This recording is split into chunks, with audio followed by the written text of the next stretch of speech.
Welcome to the Head Shepherd Podcast. I'm your host, Mark Ferguson, CEO here at NextGen Agri International, where we help livestock managers get the best out of their stock.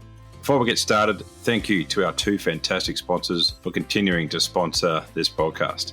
MSD Animal Health is perhaps better known as Cooper's Animal Health in Australia and for their Allflex range across the world, with a comprehensive suite of animal health and management products. Honiger is a one-stop shop for wool harvesting and animal fibre removal. The Honiger team have a deep understanding of livestock agriculture, backed by Swiss engineering and a family business dedicated to manufacturing the best. We are grateful to our sponsors for their support, helping us bring Head Shepherd to you each week. And now it's time to get on with this week's episode. Welcome back to Head Shepherd. Great to have you listening along this week. It's great to have Cam Nicholson with us. Before we get into that, I've written a bit of an article this week, as we do all the time now, which we're really enjoying the feedback we get from those articles. This one I've written on the money in mohair goats, actually. So back in, as anyone that's followed along for a while knows, that was my first passion, breeding Angora goats. We've got a project with AgriFutures at the moment looking at to expand the goat fibre industry of Australia, and it really has, again, highlighted to me the profitability of these animals in the right scenario under the right system.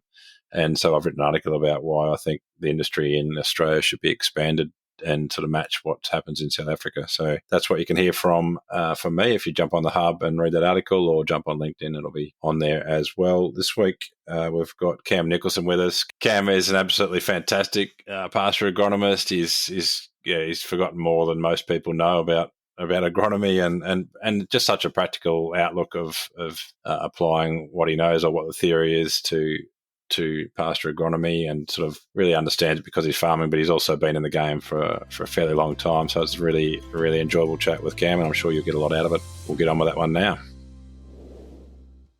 Welcome to Head Shepherd, Cam Nicholson from Nicon Rural Services. Morning, Mark. How are you? Great, mate. Awesome to have you along. We had a few tech difficulties this morning, but we're here now, which is the main thing. Cam, I think I first bumped into you back a million years ago when I was a cadet with the department, I reckon, which is a long time ago now. But anyway, I think that was true. But yeah, I think you've probably forgotten more about agronomy than most of us know. Just run us through a bit of your background and the work you do now at Nicon Rural. Yeah, okay. Well, been in agronomy, I suppose, close to 40 years. Started in the Department of Ag. It might have been where I first met you, Mark, but I don't know if you're that old. I am, unfortunately. So I was involved in salinities and soil and that sort of stuff. And then I sort of moved out privately, but was involved in a number of programs. So people may have heard things like the Triple P program, Sustainable Grazing Systems program. So I was heavily involved in those and really learned, I suppose, what I call the power of optimum soil fertility, soil conditions and grazing management. That's really where that sort of stuff was embedded. Then I spent close to 17 years involved with the Grain and Graze program, which was mixed farming program, so grazing crops, stubbles, as well as pastures, so that sort of mixed farming system type stuff. Spent a fair bit of time in land care as well on a catchment project for about 25 years, and we ended up sowing hundreds of paddocks and manipulating hundreds and hundreds of paddocks. So I learned a lot from just getting out there doing and then seeing the results of it. And more recently, I've been doing a bit of stuff with MLA, got into the sort of carbon space recently, more out of people's questions rather than the necessary desire to be there, but just trying to have the answers to some of those sort of things or help guide people in that. Do a bit of lecturing at Marcus Oldham, still got my own private clients, and my wife and I also run a farm just out of Geelong. So we've got fine wool merinos and Angus cattle in self-replacing operation. Excellent. So clearly busy and passionate about plants there. Yeah, I think anyone that's heard you speak knows that you sort of like to run a few trials at home there as well and test different things, and the beauty of being immersed in it day to day means you get to do that. Yeah, well, you've got to practice what you preach, That's right. and it becomes really important when you're spending money. You're recommending other people to do certain things. It basically means you're recommending other people how to spend their money. You want to do the same thing yourself and feel comfortable and confident that it works. So, the farm's a real good test ground for that. And so I'm sort of really comfortable with the sort of things I recommend because I've convinced myself that's the right thing to do. Yeah, exactly. I guess turning plants into animal products is the purpose of a grazing enterprise. It obviously sounds pretty simple, but as the cost price squeeze continues to make sure you can continue to do that in a profitable way, it takes some good strategy plus good sort of tactical decision making. Yeah, it does. But, over 40 years, the fundamentals of what makes a good pasture haven't changed. And if you think what we spend money on, and I'm a bit of a fan, I look at the Victoria Monitor Farm project, which for people that aren't familiar with it, has been like a benchmarking project that started in 1970. And if you look back, say, the last 25 years of that data set, we spend about 70% of all of our pasture costs are in fertiliser. And so fertiliser and lime, and the rest of it's, sprays and resowing and that sort of stuff. And so if we're spending, that's majority place where we spend our money, we've got to get that part of it right. We've got to optimise with the right rate of fertiliser on and the right type of fertiliser on to be able to achieve that. And so you've got to get those optimum soil conditions if you want to run a good system. And we've got some really good science to back that up. We're not making this stuff up. It does actually work. It does. And you see the results. You see the responses that fit what the science is suggesting to us. So there's a lot of, I've got a lot of confidence in that, particularly around the soil testing side of it. I think we underestimate how much we should be soil testing. I look at our place at home and we soil test every paddock. We've got about 40 paddocks on the place. We soil test every paddock every 3 years and have for the last 30 odd years. And when I've worked it out, it's about 2% of our total fertiliser budget goes in soil testing. But the soil testing gives us such a good guide on what to put on each paddock. So every paddock generally gets something slightly different. And we've got a well-trained spreading contractor now, and he's very good at being able to put on what we want and where we want it. He must be his favourite client, I'm sure, mate. Well, he likes the maps and all the things that we send him, and he does a really good job at it. But getting those soil conditions at their optimum is a critical one, because if you think about it, I use the coin expression, fertiliser grows fat leaves, not fast leaves. And so if you want to maximise your pasture growth, you've got to be able to get good leaves on the plants, and you've got to allow them to grow big. And that's where the second part of what I think are the fundamentals, which is the grazing management side of it, becomes important. The two go hand in hand. You can't do one without the other to get the optimum. So grazing that allows plants to recover, to grow leaf, and then have the optimum fertility to make each of those leaves fat is what is fundamentally driving it, and has for the last, the whole time I've been in agronomy. That's the basis of it. And that hasn't changed. It's an essential part of it, and you can still make good money even with increasing costs if you adhere to those sort of getting those things right. Yeah, awesome. And completely reiterate those words around fertiliser. And obviously, well, I don't know about obviously, but I had the opportunity to spend some time down at Hamilton, so was there when I think the long-term phosphate trial might have finished now, but John Cayley's days of and it's just walking through those different pastures, all different grazing regimes mixed with different fertiliser, and you could just the species that were there and the production that was there was just insanely different, and that was, you don't need any more. I mean, obviously everyone can see on their own enterprises, but that was a very stark demonstration, which I think led to Triple P and absolutely. And I've repeated that hundreds of times. And it's not a magic fix. You don't do it in 6 months' time. Oh, look, hey, this is magic. But if you keep those fundamentals going and applying those fundamental principles, then over time your pasture looks better and gets better. And we've got pastures at home, but I've got clients at pastures that have been sown 30 years ago, and they're virtually as good as the day they were sown. So there's no reason that, if you get these fundamentals right, that you can't have that long-term sustained sort of pasture production. Yeah, great. We'll start off, you mentioned grain and graze, so we'll start off sort of grazing cereals, which many mixed farmers would list that as one of the big game changers over the last decade. I think between containment and grazing wheats or grazing cereals has really absolutely shifted the dial in terms of how we handle two tight periods, one being summer, one being winter. Talk us through the opportunities to get both grazing and grain from cereal crops. Look, it's a great opportunity to add to the feed base, particularly, and the modelling and the work that we did really showed that when you can preserve that pasture leaf area going into the time when leaf growth is slower because it's driven by soil temperature and moisture, and we lose temperature going into winter, just preserving that a bit more, being able to maintain more leaf area for even just a short period of time, 2, 3, 4 weeks, And then, as I said, if your soil conditions are right, then you maximise how big those leaves become. You have a fundamental shift in the profitability of your business because you've just got feed in front of you, and then the animal performance sort of reflects that. So I think it has got great opportunity. And look, there's a few moving parts to make that integrate well into a mixed farming system. But a bit like the pastures, there's a couple of fundamental things that if you're wanting to graze a crop and then maximise grain yield at the end of it, that we do know that if you stick to those, you get it 80 or 90% right. And those two is if you want to preserve your grain yield, then once you've grazed it, your plants have got to have enough time to be able to recover the biomass.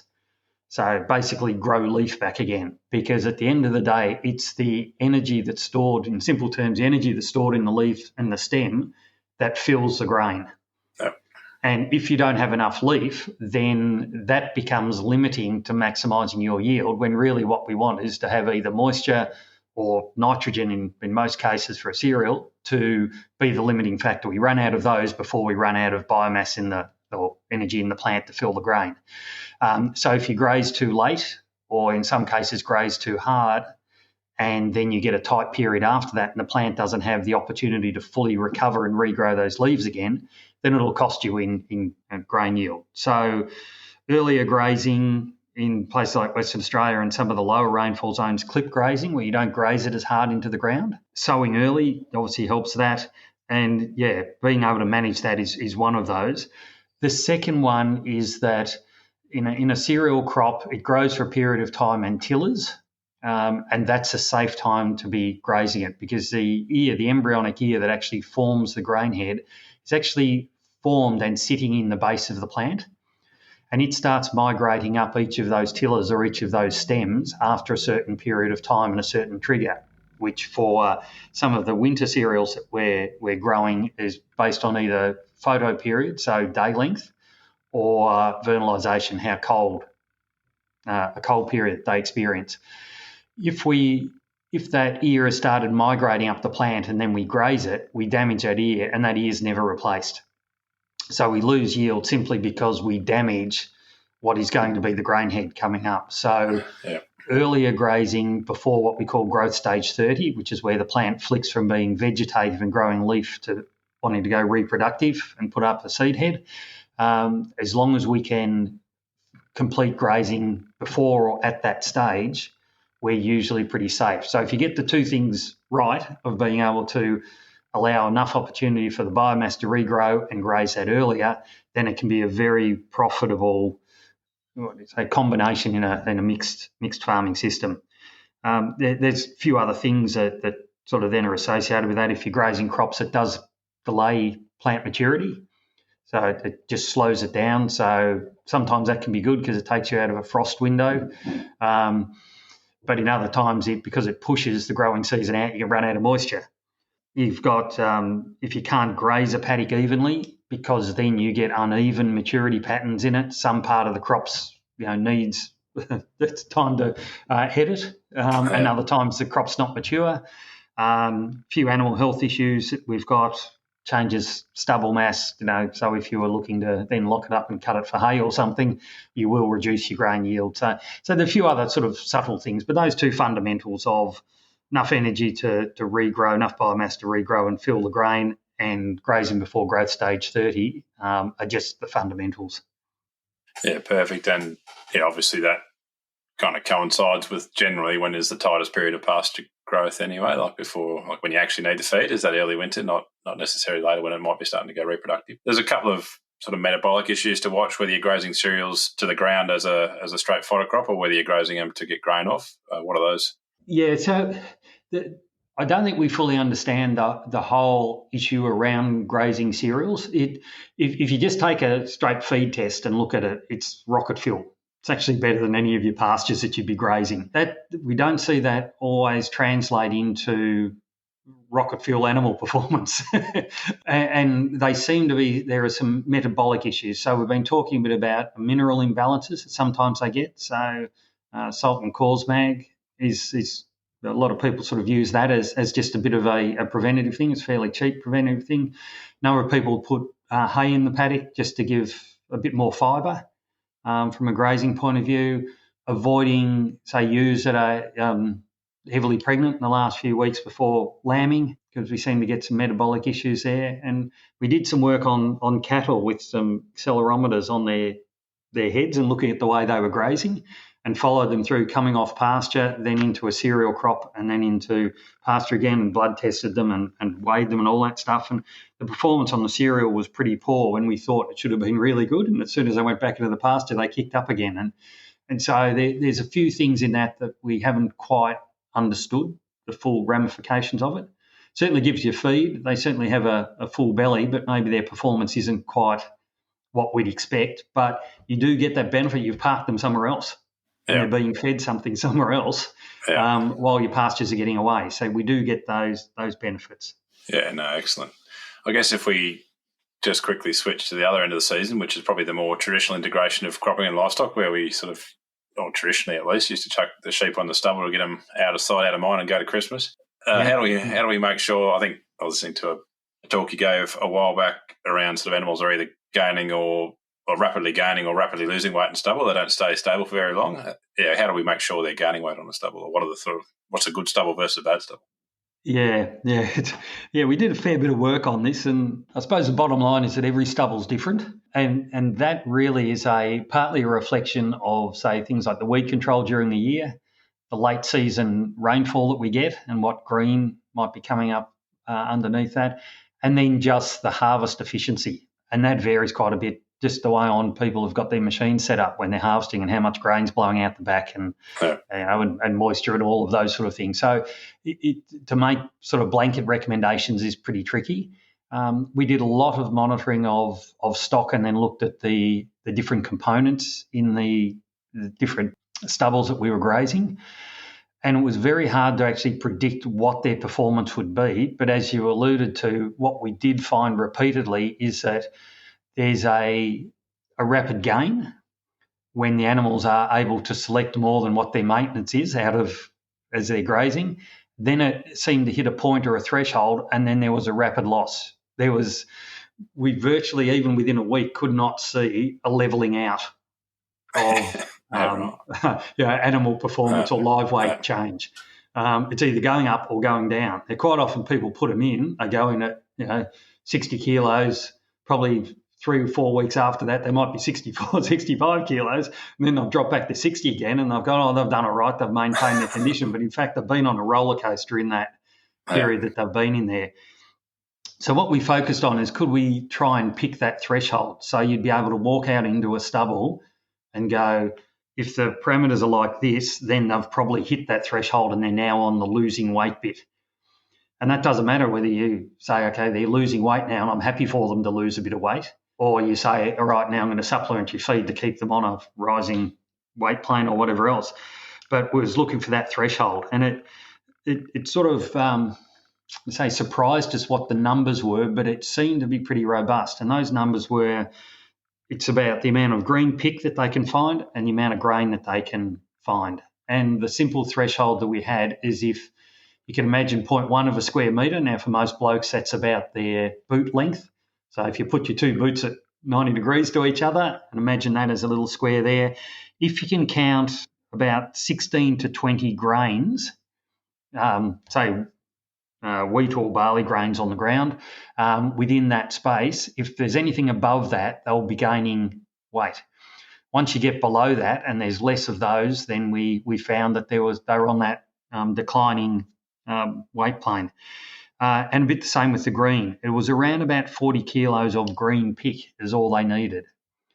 And so what they were doing is they were harvesting the high energy stuff, and then they're using the gut fill with the trash and the stem that was about in the cereals, which was providing nothing, or virtually nothing from an energy point of view, but giving them gut fill.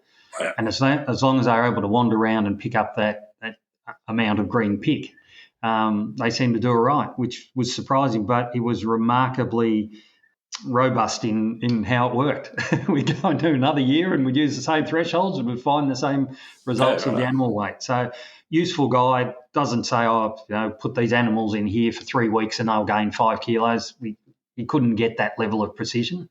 but we did at least find that sort of tip over point.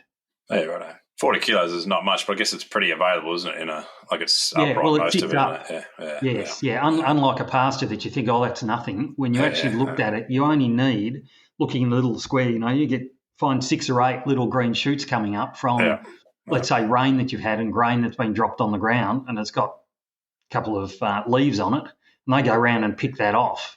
Because of the height of it, they actually get quite a lot, even though when you cut it in our traditional sort of pasture measurements, you go, oh, that's nothing.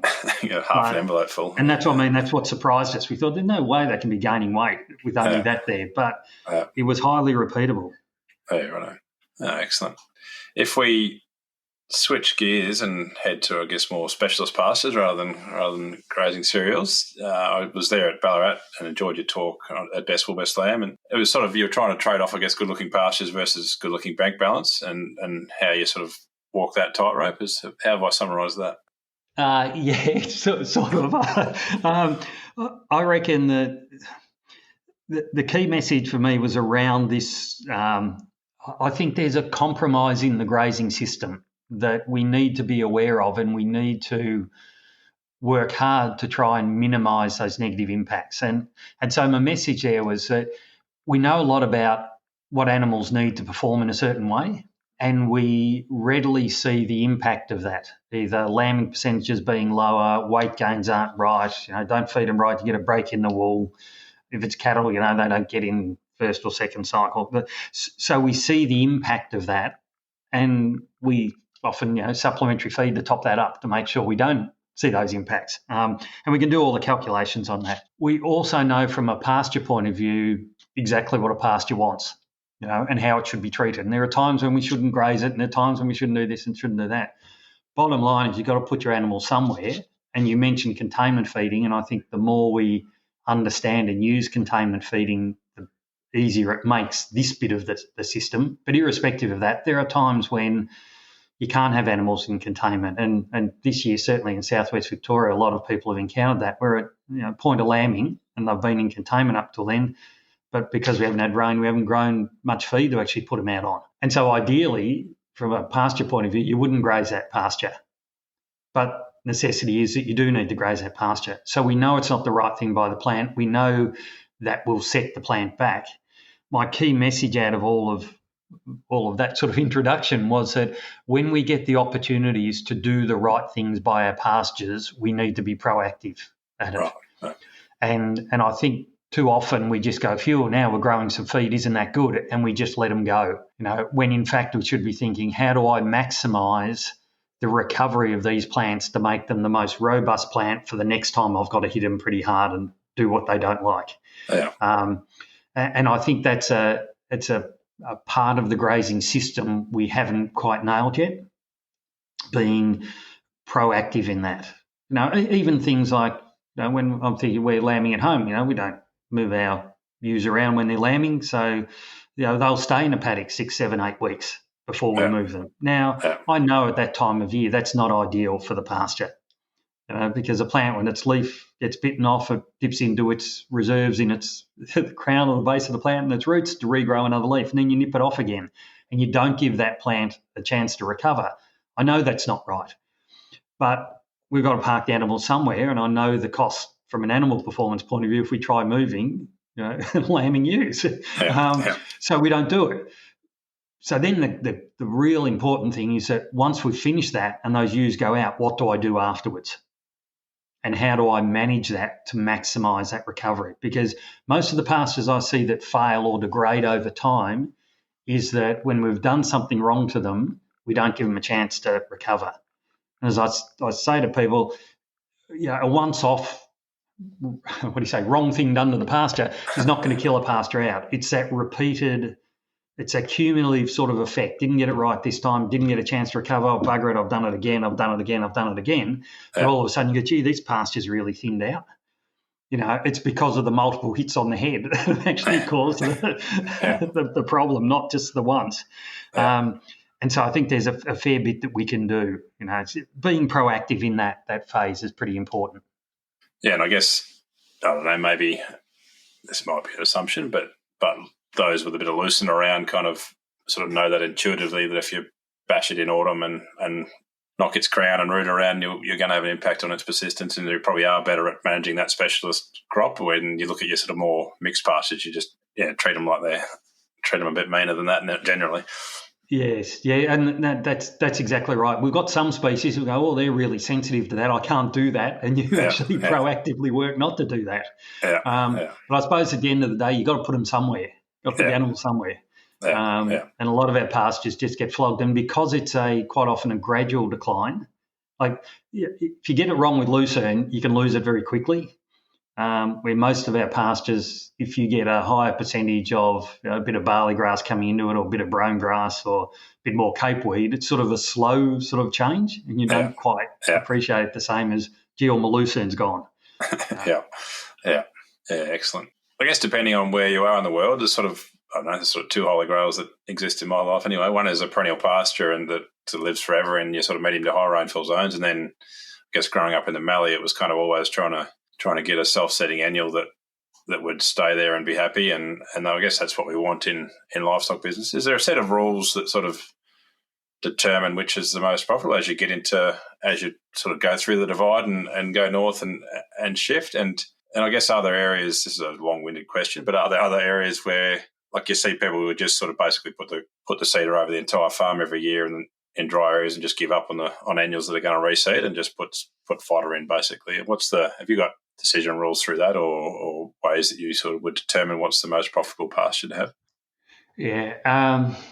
No, I don't really have a set of rules, and because I operate more in that medium-high rainfall zone, the focus is a bit more on the perennials. But having said that, our mainstay for our nitrogen is subclover, which is an annual, and so we've got to make that seed. So there are certainly, let's take the perennial bit first. Certainly, matching the right species to your environment is the obvious starting point. What are the conditions, and then what are the species that best suit that? And trying to put square pegs in round holes never works.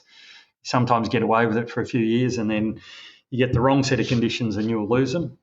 But there's a lot we can do as we become more, marginal, a bit more risky in that, of this idea, as I talked about before, of being more proactive about their management and knowing that, we're on the edge on this one. We've really got to treat it like lucerne in that sort of management idea that you mentioned. And that will certainly keep your perennials, because if you think of your perennials, the key things that are going to keep those plants alive or keep those plants persisting year after year after year is tiller set. Okay, so if you think of a crown of a perennial plant that's been there even 3 years, those tillers or those shoots that the leaves are growing off from are not the original ones that started when the plant was there. We replace them, and they live for short periods, only a couple of months in some cases, up to a couple of years.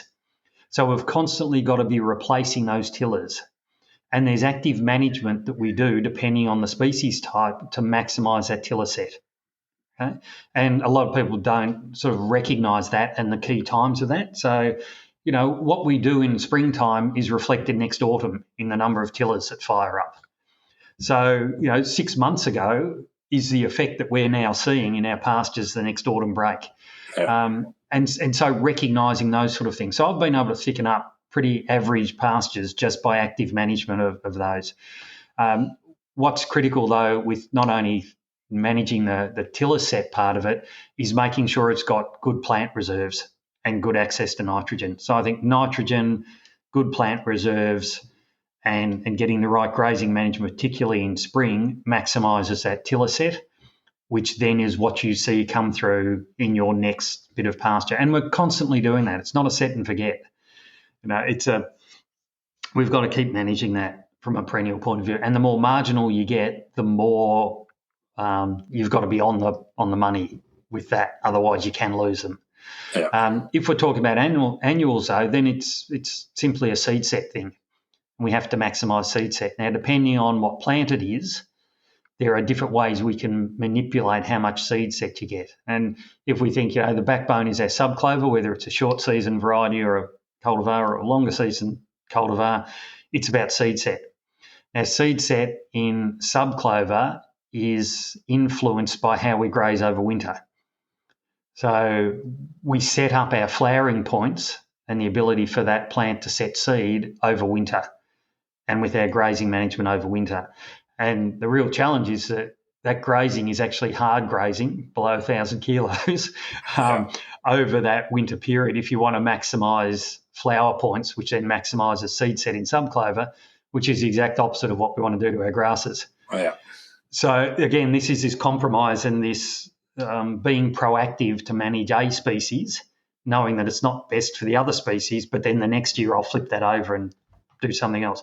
The beauty about subclover is because it has a degree of hard seededness, you can do that once and build a seed bank up that will last multiple years. Yeah. And yeah, you see lots of subclover getting bashed through winter, so and not necessarily to encourage flowers, more just because that's because you need to flog it. That's right. But then you look at that and go, well, that's not the best for the grasses. And if you do that year after year, your grasses thin out. Yeah.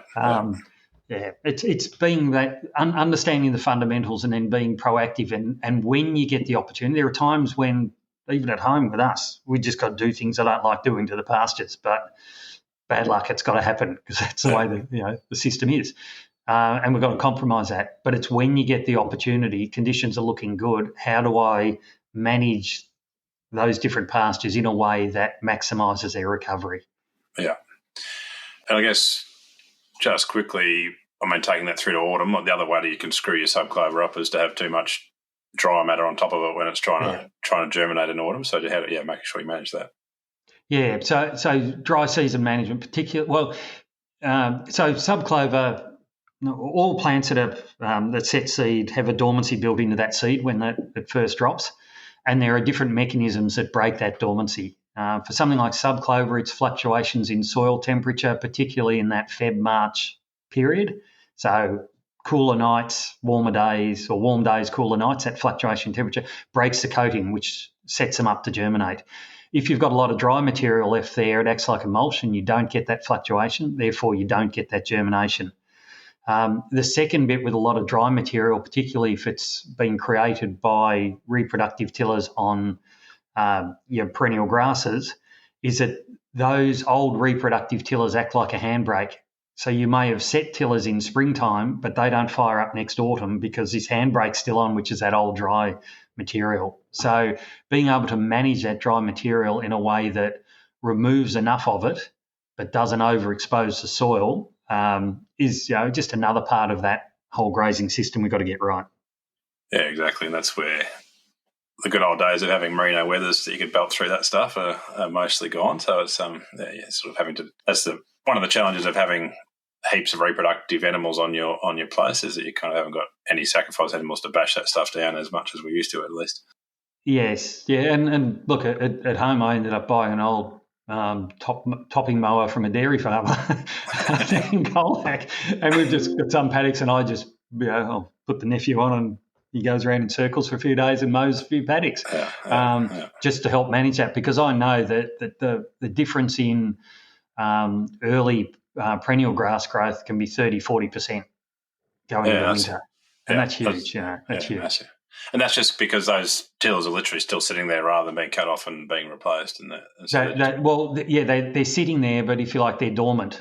That's why I call it the handbrake effect. You're trying to grow the pasture with a handbrake on, flip the handbrake off, and all of a sudden you'll get another 10 of those tillers fire up, and each of those tillers grows leaves.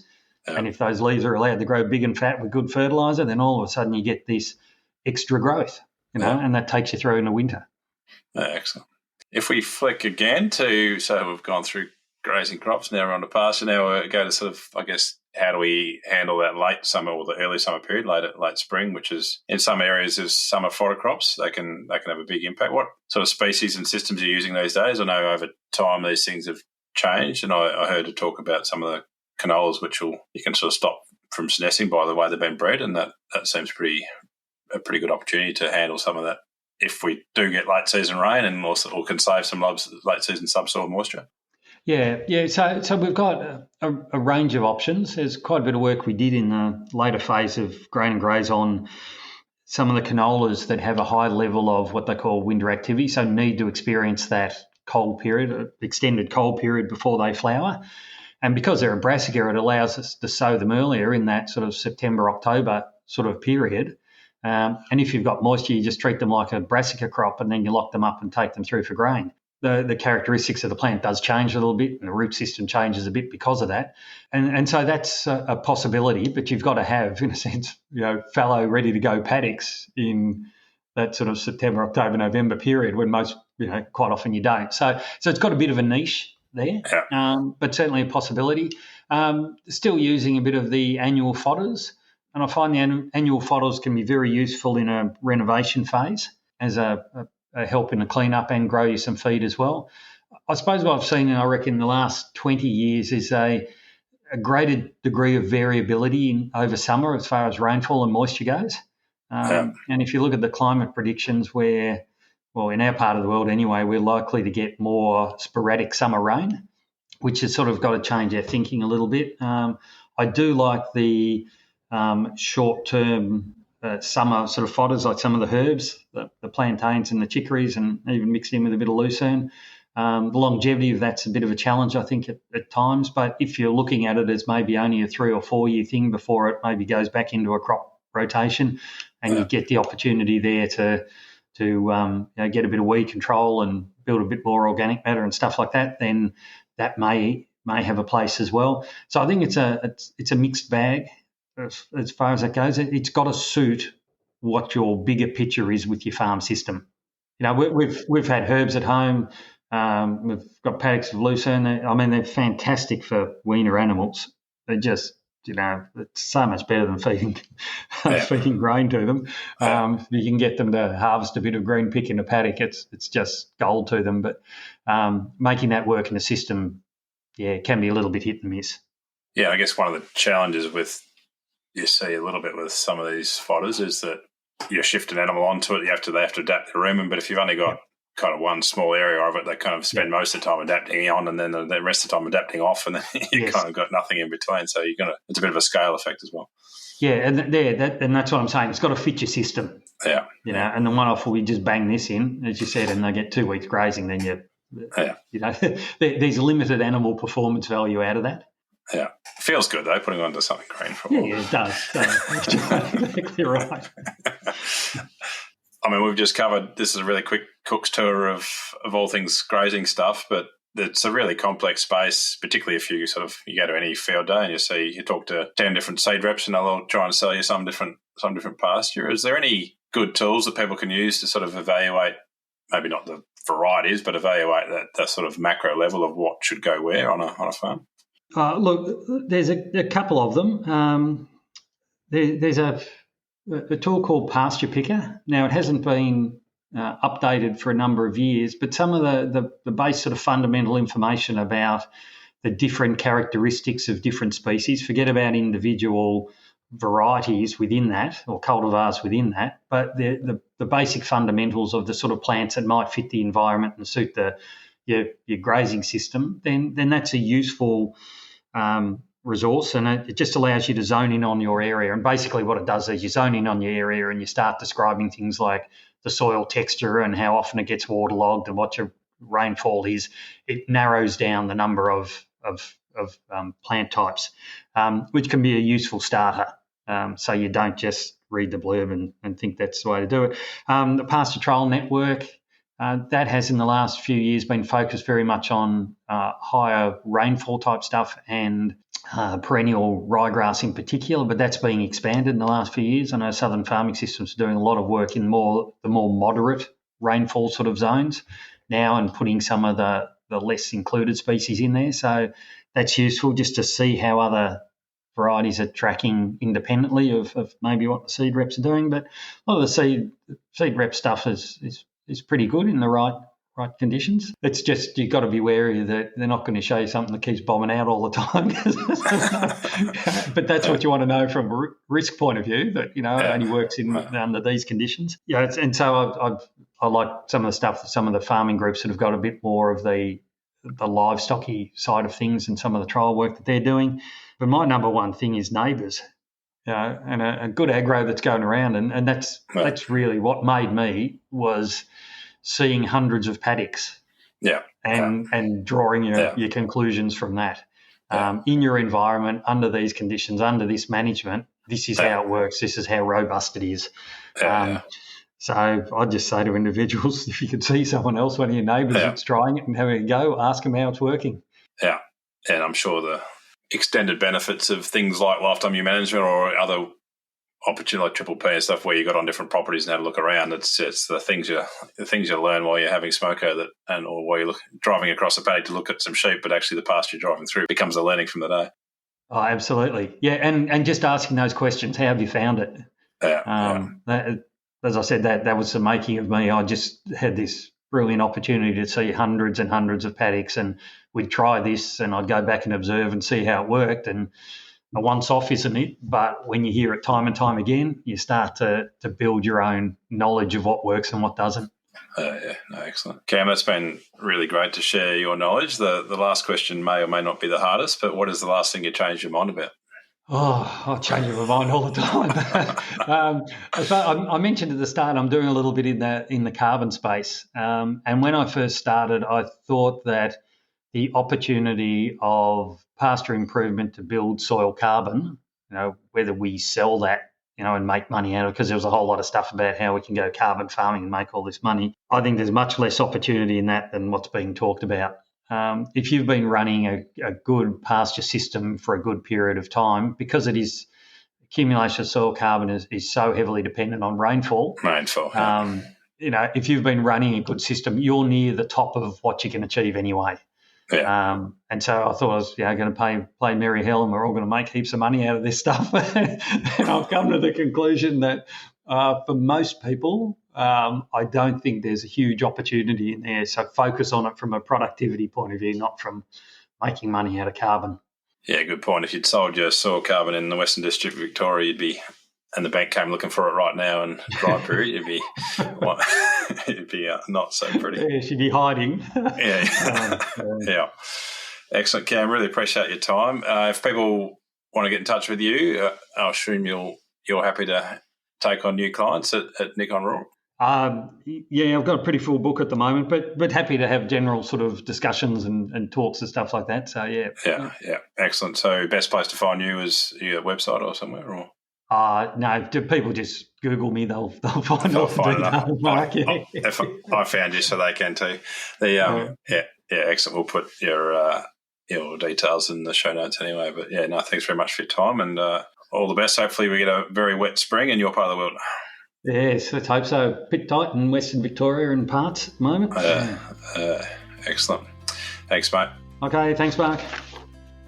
Thanks again to Heinegger, who are proud world leaders in the manufacturing and supply of professional sheep shearing and clipping equipment. Thank you to MNSD Animal Health and Norflex Livestock Intelligence. They offer an extensive livestock product portfolio focused on animal health management, all backed up by exceptional service. We thank both of these companies for their ongoing support of the Head Shepherd podcast.